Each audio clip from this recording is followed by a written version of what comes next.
मित्रों, जो असुर प्रवृत्ति के लोग होते हैं, आसुरी प्रवृत्ति, वो जीवन को मात्र भोगने का माध्यम मानते हैं। इसी के संबंध में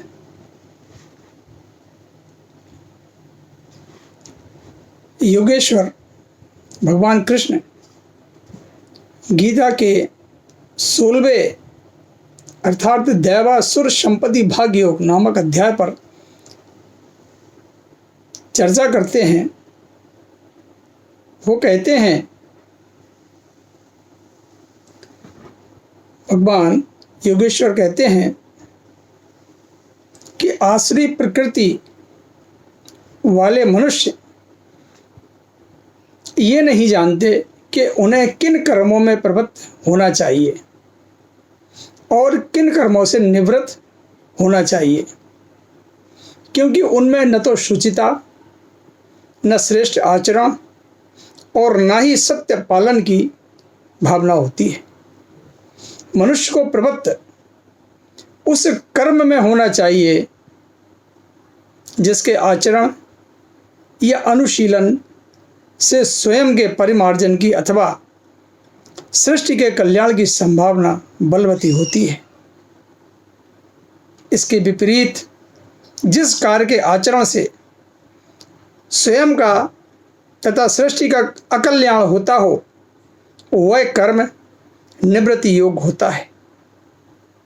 इसी के साथ ही भगवान कृष्ण इस श्लोक में यह भी कहते हैं कि आसुरी स्वभाव वाले व्यक्ति ऐसा कर पाने में इसलिए असमर्थ होते हैं क्योंकि उनमें शुचिता अर्थात बाह्य एवं आंतरिक शुद्धि, श्रेष्ठ आचरण तथा सत्य पालन करने का भाव नहीं होता है। आसुरी स्वभाव वाले व्यक्ति उन कर्मों में प्रवृत्त होते हैं जिन्हें करने से उनको सुख मिलता है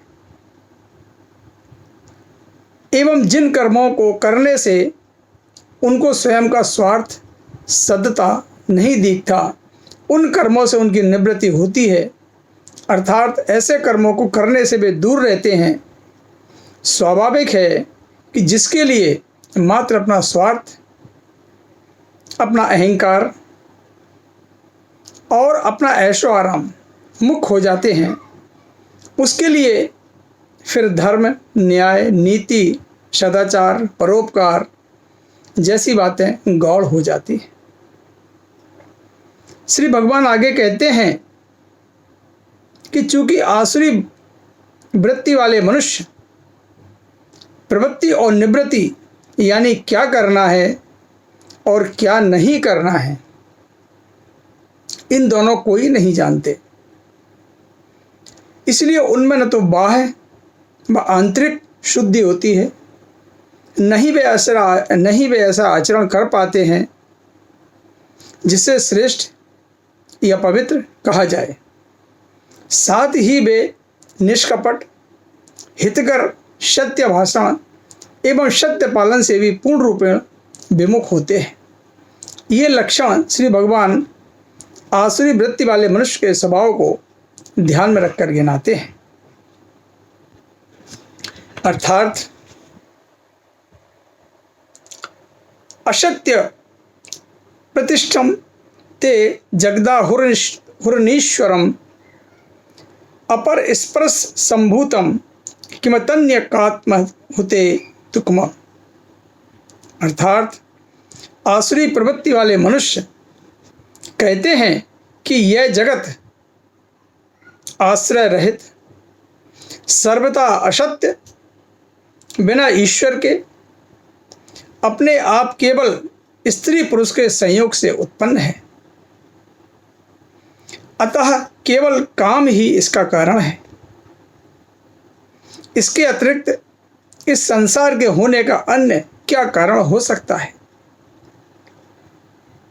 आसुरी वृत्ति वाले मनुष्यों के लक्षणों को परिभाषा देते हुए भगवान श्री कृष्ण कहते हैं, ऐसे स्वभाव वाले व्यक्ति प्रवृत्ति और निवृत्ति का भेद तो जानते ही नहीं साथ ही वे ये भी कहते हैं कि ऐसा भी मानते हैं, आसुरी प्रवृत्ति वाले व्यक्ति ऐसा भी मानते हैं कि इस चराचर जगत का अर्थात संसार का न तो धर्म अधर्म के रूप में किसी तरह का आधार या आश्रय है, और जब कोई आश्रय नहीं है तो ईश्वर का अस्तित्व ही संदिग्ध हो जाता है, तथा इस जगत का कोई रचयिता, शासक एवं नियामक भी नहीं है। उनके अनुसार यह जगत बिना किसी ईश्वर के मात्र स्त्री पुरुष के परस्पर कामवश संयोग के कारण उत्पन्न हुआ है, अतः काम ही इसके अस्तित्व का एकमात्र कारण है, इसके सिवाय इसका कोई अन्य प्रयोजन नहीं है। इन बातों को कहने के पीछे का अभिप्राय स्पष्ट है कि ऐसे स्वभाव वाले व्यक्ति मात्र इतना मानते हैं कि इस जगत का उद्देश्य केवल यह है कि यहाँ पर मन माफिक भोग लिए जाएं। जब उनका विश्वास ईश्वर में, कर्म विधान में, किसी जीवन उद्देश्य में नहीं है, तो फिर जो यहाँ क्षणिक सुख मिलता है उसी को भोगने में जीवन को गंवा देना उचित है। इसलिए चार्वाक दर्शन में वचन आया है कि यावत जीवेत सुखम जीवेत, ऋणम कृत्वा घृतम पिबेत, भस्मीभूतस्य देहस्य पुनरागमनम कुतः। अर्थात जब इस जीव का कोई आवागमन नहीं है, उसको जन्म परमात्मा से नहीं मिलता, उसे मरने के बाद अपने कर्मों का परिणाम प्राप्त करने के लिए कहीं जाना नहीं, तो फिर जब तक जियो सुखों को भोगने के लिए ही जियो। ऐसे जीने की चाहत रखने वाला यदि उधार लेकर भी घी पीना चाहे तो चिंता की बात नहीं, क्योंकि मरने के बाद किसी को क्या कोई हिसाब देना है।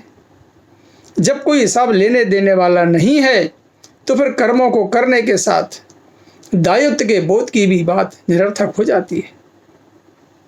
इसलिए ऐसी सोच वाले व्यक्ति, चूंकि उनका विश्वास दायित्व बोध या कर्तव्य कर्म में नहीं है, इसलिए उनको चोरी, अपराध, हिंसा, व्यभिचार करने में कोई बुराई नजर नहीं आती। वे ऐसा सोचते हैं यदि ये कुकर्म करके भी सुख मिलता हो तो उन कुकर्मों को निसंकोच कर लेना चाहिए, क्योंकि जीवन निरर्थक है, उसका कोई परम उद्देश्य नहीं है। ऐसा चिंतन आसुरी स्वभाव वाले व्यक्ति का होता है। यहाँ तक तो बात ठीक है कि व्यक्ति ऐसा सोच रहा है, पर यदि देखें तो व्यक्ति की ऐसी सोच का परिणाम क्या निकलता है, तो परिणाम स्पष्ट है कि संसार के समस्त भोगों को पागल की तरह भोग लेने का भाव रखने वाले व्यक्ति का जीवन भी पागलपन में, अस्त व्यस्तता में, अराजकता में बदला जाता है।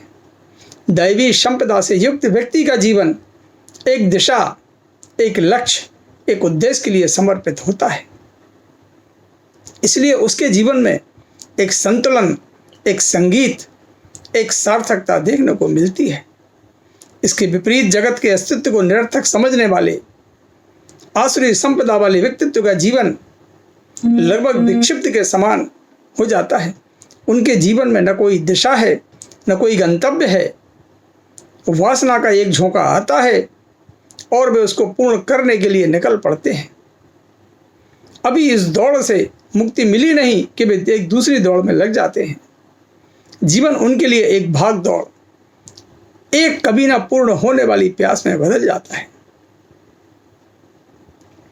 परम पूज्य गुरुदेव पंडित श्री राम शर्मा आचार्य जी ने भी ऐसे ही व्यक्तियों को नर पशु, नर पामर कहकर पुकारा कि जिनका शरीर तथा आकृति तो मनुष्यों के समान होती है, परंतु उनके चिंतन पर मात्र पाश्विक वृत्तियों का आधिपत्य होता है। वे काम भोग के अतिरिक्त जीवन के किसी अन्य आध्यात्मिक या सार्थक लक्ष्य की कल्पना भी नहीं कर पाते। दैवी संपदा वाले व्यक्ति का जीवन एक अर्थ, एक प्रयोजन के लिए समर्पित होता है और इसीलिए उसके जीवन में आनंद की कभी कमी नहीं होती।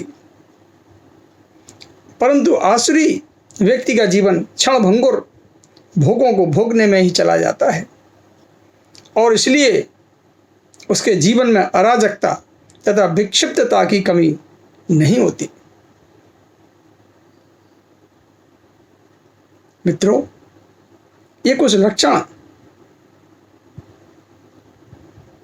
पार्श्व वृत्तियों के जो लोग होते हैं उनके बारे में है।